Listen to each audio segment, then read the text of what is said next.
Hey, just wanted to do a brief introduction to who I am and what we're planning to do here. I'm Patrick Wood. I've spent the last 5.5, almost 6 years working in the self-storage field. First in the commercial real estate appraisal side with a company called Canadian Self-Storage Valuation Services, doing appraisal and feasibility work for sites. So telling people what their properties are worth for bank financing or buying partners out, or divorce, or many different things, or just doing all the work to make sure that a property would be feasible from a financial point of view. In February, I left that firm to go out on my own and work in the consulting world.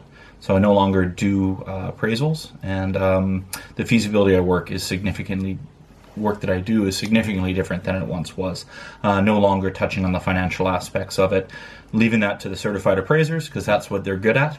I more work with owners on site selection based on different storage indices in the markets, but also what they're looking to build, and then help with unit mix and layout and all of the development side of it.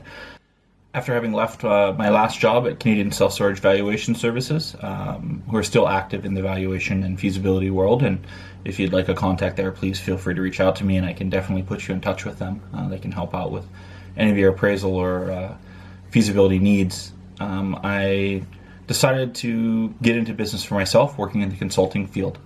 Right now, I work with a company called DeZoiza and Wood Management, which is Wood being me and DeZoiza being Sharon DeZoiza, my lawyer, but also one of my really good friends all the way back from my UVic days in economics. And we won't talk about how long ago that is because that will date me a little bit. But in that firm, we have been able to help people successfully plan new storage developments, with making sure their unit mixes were optimized, helping to keep their development costs in line, introducing them to the proper people for their development, helping them navigate some zoning things in larger cities, but also introducing them to the right parties for financing, or when they wanted to sell, or also helping people buy.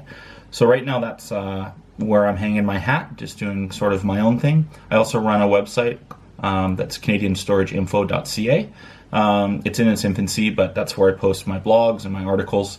I'll link all these videos there as well, and check back there sort of weekly for industry updates and just some basic resources for the storage market.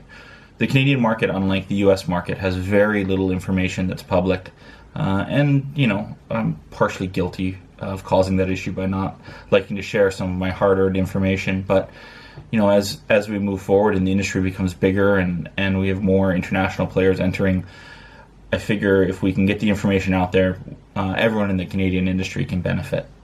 So a lot of people ask how the Canadian self-storage industry started, and we started a little behind the US, and we still are.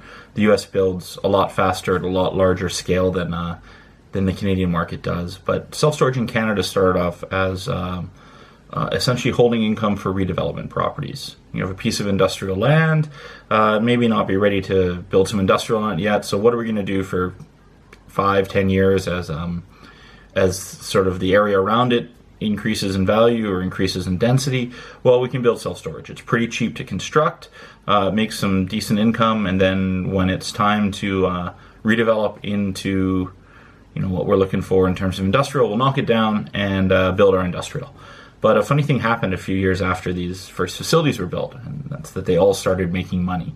The first generation of facilities were your drive-up style, some fenced, some unfenced, some paved, some unpaved, but generally a pretty basic storage. And you'll still see these in smaller towns or on outskirts of larger cities, which is in contrast to what we see being built today, which is what we call a Class A, and we're onto a third-generation facility now that has things like biometric identification in some cases, but at least access control security, climate control, multi-story, usually concrete and steel or tilt-up concrete building, numerous different locker sizes, but can also offer some amenities like co-working office space or some retail, shipping centers, just different things that kind of benefit the storage user. And that's what we're seeing built in most urban cores. We'll go over in different videos some of the issues we're seeing with zoning and new construction, which we just won't touch on that now.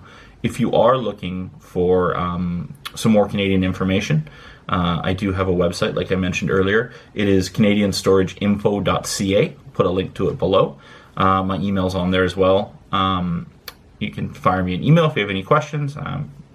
Try to be as quick on the responses as possible. And if you want to see any topics covered that we don't have listed coming up or you haven't seen us cover, please put it in the comments below. Hopefully you find this stuff interesting and educational. And yeah, thanks for stopping by, and look forward to seeing you in the future.